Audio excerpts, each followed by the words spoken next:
Hello friends, હું છું તમારો financial consultant Sachin Rathod, NISM certified mutual fund PMS and AIF distributor. આજે આપણે વાત કરીશું KYC અને KYD વિશે.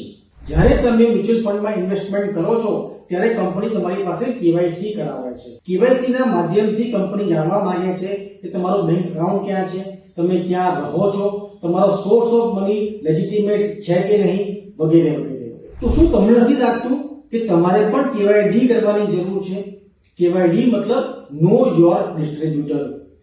કે સમય આવી ગયો છે કે જ્યારે તમારે પણ તમે જેના માધ્યમથી ઇન્વેસ્ટમેન્ટ કરો છો એના વિશે જાણવું જરૂરી છે કે તેઓ કેટલા કોમ્પિટન્ટ છે, તેઓ કેટલા વર્ષથી આ ફિલ્ડમાં કામ કરે છે, તેમની ક્વોલિફિકેશન શું છે, તેમની ક્રેડિબિલિટી કેવી છે અને શું તેઓ પોતાનો 100% સમય આ બિઝનેસમાં આપે છે કે નહીં. આ જાણવું એટલા માટે જરૂરી છે કે ઇન્વેસ્ટમેન્ટ એ બહુ પહોળો સબ્જેક્ટ છે.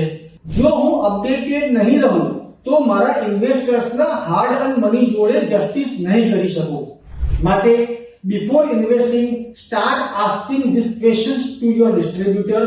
અને જો તમને સેટિસ્ફેક્ટરી રિવર્ટ મળે પછી જ તમે તમારી ઇન્વેસ્ટમેન્ટ જર્ની ત્યાં સ્ટાર્ટ કરો. મારી તમને વિનંતી છે કે તમે આ મેસેજ મેક્સિમમ લોકોને સ્પ્રેડ કરો જેથી કરીને તેમને સાચા માર્ગદર્શન હેઠળ ઇન્વેસ્ટમેન્ટ કરવા માટે પ્રેરણા આપી શકાય. Thank you very much.